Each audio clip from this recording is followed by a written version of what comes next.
बहुत बहुत धन्यवाद। अब मैं नसरीन जी को कहूँगा कि 2 शब्द आज आप कृपया बताएं कि मई दिवस जो कि मजदूर दिवस के रूप में जाना जाता है, हाँ। क्या देह व्यापार में कार्यरत महिलाओं को, आप रेड लाइट एरिया में रहते हैं और लगभग कितने कोठे हैं यहाँ पे? 100 कोठे। उसमें कितनी महिलाएं होंगी जो देह व्यापार का धंधा करती हैं? सब में है। सभी में है। कितनी औरतें होंगी अंदाजा? अंदाजा तो पता नहीं। 2000 से भी बढ़ के है। 2000 से बढ़कर है। तो सबसे बड़ी समस्या है आपको क्या और किस कारण से है? सबसे बड़ी समस्या ये है, लाइसेंस नहीं है। लाइसेंस होता तो कोई भी आके उसको नहीं डांटता और कोई धमकाता नहीं, कोई डराता नहीं। उसका 1 रुपया कमाएगी, वो 4 जनों में बांट देगी, उसको क्या बचे। सबसे मेन बात तो यही है कि लाइसेंस चाहिए, उसको एक तसल्ली रहेगी, एक हिम्मत रहेगी। सरकार हमारे को लाइसेंस देगी, अब मैं धंधा कर सकती हूँ, खा सकती हूँ। कानूनन मान्यता यहाँ की मिलनी चाहिए। हाँ।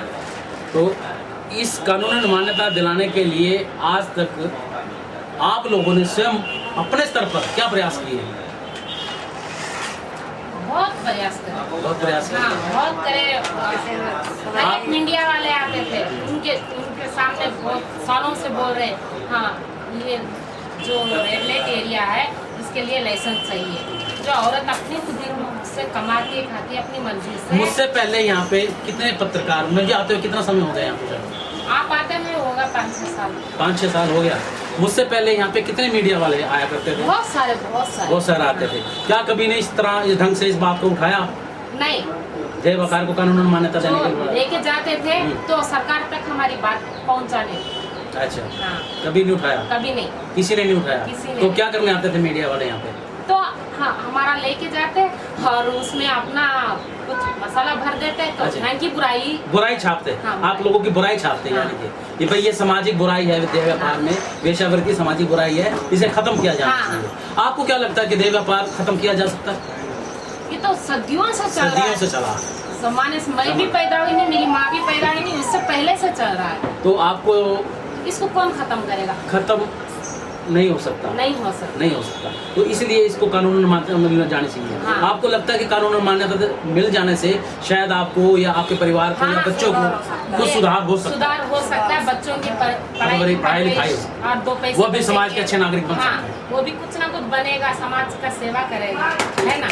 हम अपना बच्चे को ही हम बुरी लाइन में डालने का हमने शौक, खुद बेकार हो गए, बर्बाद हो गए तो बच्चों की क्यों बर्बाद करें। ये ऐसा है।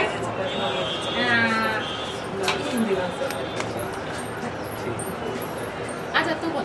बस बोल दिया, और क्या बोलना। आप बोलो बस। अब आज बोल भी कैमरा बंद करें। बोलो। शर्मा जी हमारे यहाँ 5-6 सालों से आ रहे हैं।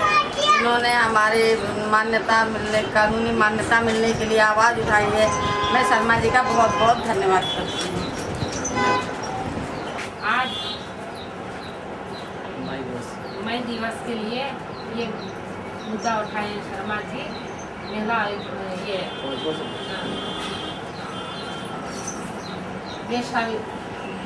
कानूनी मान्यता दिलवाना चाह रहे हैं। इनकी बात हम लेते हैं। हमारे लिए शर्मा जी बहुत कुछ बात सरकार तक पहुँचाने। इसमें मैं थोड़ा सा आपसे ये जानना चाहूँगा कि जीबी रोड पर मैं जब से आया हूँ, मैंने यहाँ पे बहुत संस्थाओं के होर्डिंग देखे हैं। कई संस्थाओं के बड़े बड़े दफ्तर बने हुए हैं। ये संस्थाएं आप लोगों के लिए कितना कार्य कर रही हैं और कितना आप लोगों की भलाई कर रही हैं, कितना आपके बच्चों को शिक्षा दे रही हैं, स्वास्थ्य की दृष्टि से आपकी क्या सेवा कर रहे हैं। कृपया इन संस्थाओं के बारे में थोड़ा बताएं, क्योंकि ये संस्थाएं समाज से, सरकार से लाखों रुपए का अनुदान लेती हैं आपके नाम से, जबकि सरकार स्वयं लोगों को एड्स से बचाने के लिए अरबों रुपया एड्स के प्रचार पर खर्च कर रही है। ये संस्थाएं, सच्चाई क्या है इन संस्थाओं की, कि ये संस्थाएं कितना काम करें? कृपया इस पे थोड़ी प्रकाश डालें। ये संस्था हमारे नाम से पैसा जो लेती है, वो पैसा इधर खर्चा नहीं करती। वो लाते हैं हमारे नाम से पैसा, वो अपने लिए रख लेते हैं पैसा। कोई दवाई के बारे में, कोई डॉक्टर के बारे में, हर एक संस्था, बहुत संस्था तो जुड़ी हुई है इस लाइन से। कोई कुछ नहीं खर्चा करता। नाम सिर्फ लेते हैं हमारा कानून का। हाँ, ये मैं कहती हूँ गवर्नमेंट को, जो यहाँ की जिसकी मजबूरी है, जो इनको डॉक्टर कंडम सब यूज करना है, थ्रू वहाँ से इधर सीधा आना चाहिए। संस्थाओं की आपको कोई जरूरत नहीं है? संस्था की कोई जरूरत नहीं। ऐसी संस्था है हमारे नाम से पैसा लेती है, खाती है, और डॉक्टर रखेंगे, दवाई देंगे, किसी को डॉक्टर नहीं बताते, किसी को दवाई नहीं देते। और एक बात क्या है, ये जो भी संस्था है सब हमारे नाम से चोर है, हमारे नाम से पैसा लेती है, खाती है। ऐसा ही वो एड्स हो गया, इस लाइन में होता है, किसी को होता है, किसी को नहीं होता है। जो एड्स होगा बोल के खून जांच करें उनका, जो कई औरतों का बेचारे का कोशिश, ये रवि कांत उनका नाम क्या है, शक्तिपन, जो वो संस्था है जो खून ली जांच करी तो उसमें एड्स है, मतलब ये है कि आप संस्थाओं की जितनी संस्थाएं हैं उनके कार्य से संतुष्ट नहीं हो, आप ये चाहते हो कि सरकार सीधे रूप से आपकी सहायता करे। हाँ, धन्यवाद। एक बार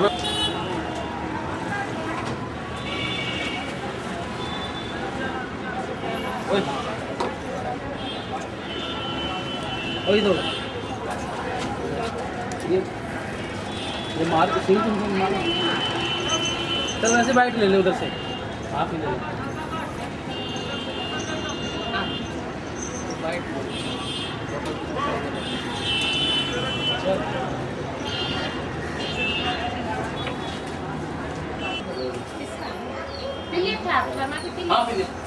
चलो, मैं कोई इस काम का बढ़ावा देने की बात नहीं कर रहा हूँ।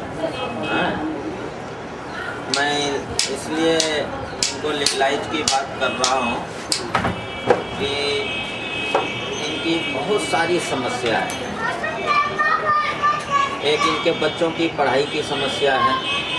माएँ चाहती हैं कि मेरा बच्चा पढ़ लिख के अच्छा बने, मेरी लड़की अच्छी बने, मगर ये स्कूल में जो समाज के बच्चे जाते हैं तो बच्चा जो है किसी कोई पूछने से ये बता देते हैं कि मैं फलां जगह रहता हूँ, मेरी मम्मी वहाँ रहती है।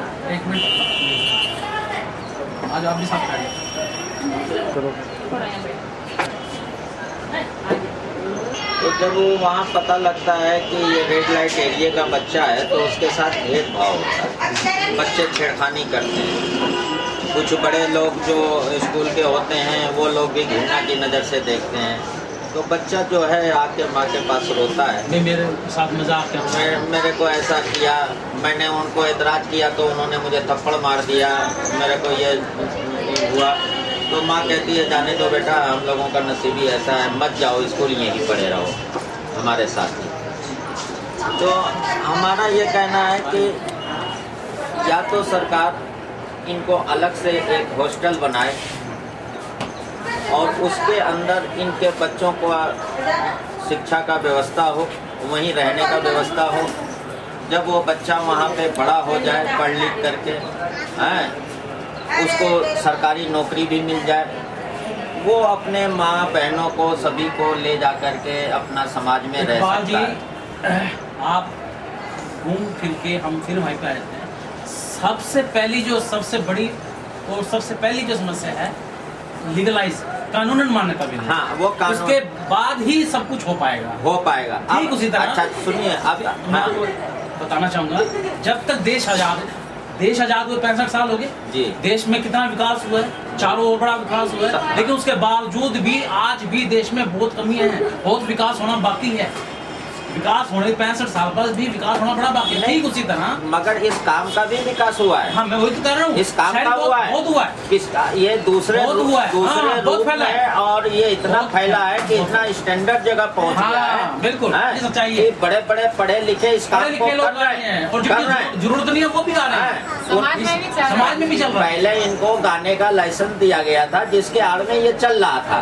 अब इनको जब से अंग्रेज गए हैं उसके बाद इनको लाइसेंस रेन्यू नहीं किया और ये बेचारियां भूखे मरने लगी और इसी डांस को इन्होंने कोई दूसरा दर्जा दे दिया, ब्यूटी पार्लर दे दिया, मसाज पार्लर दे दिया, मॉडलिंग का दे दिया वगैरह वगैरह। बार का देने से सुनिए ये सब हो गया ना, मगर ये अनपढ़ और गरीब बिछड़े हैं, इनको जो है वो कानून की आड़ में इनका शोषण करे जा रहे हैं लोग। और जो भी अगर सरकार मदद करती है, जो भी इनके नाम से मदद करने वाले लोग हैं, हमारा ये कहना है कि इनसे डायरेक्ट मिलो।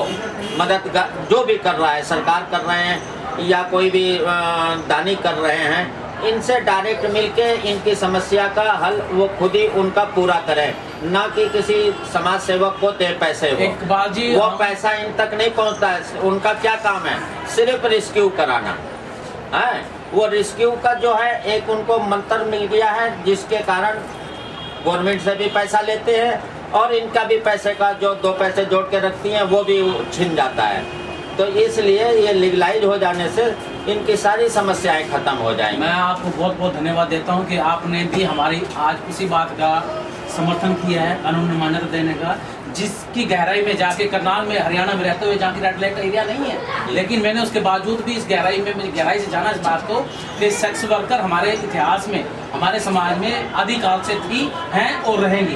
इन्हें समाप्त नहीं किया जा सकता, नहीं हो सकता। भले ही इन्हें कानूनन मान्यता मिलने के बाद सम्मानजनक अधिकार ना मिले, लेकिन इनको कानूनन मान्यता मिलने से सामाजिक रुतबा अवश्य बढ़ेगा। हाँ, मैं आज आपको थोड़ी हिम्मत 1 मई के अवसर पर, मजदूर दिवस के अवसर पर मैं ये विश्वास दिलवाता हूँ कि मैं आप लोगों की आवाज़ को पूर्व की तरह पहले ही सरकार के कानून तक, समाज के आवाज़ तक अपना पहुँचाने का प्रयास करता रहूँगा। इसी के साथ आज का कार्यक्रम हम समाप्त करते हैं। दिल्ली में इकबाल अहमद के साथ कोठ नंबर 50 पर नशरीन जी के साथ हमारे कैमरामैन श्री सनी जी का भी बहुत बहुत धन्यवाद, शुक्रिया, धन्यवाद जी।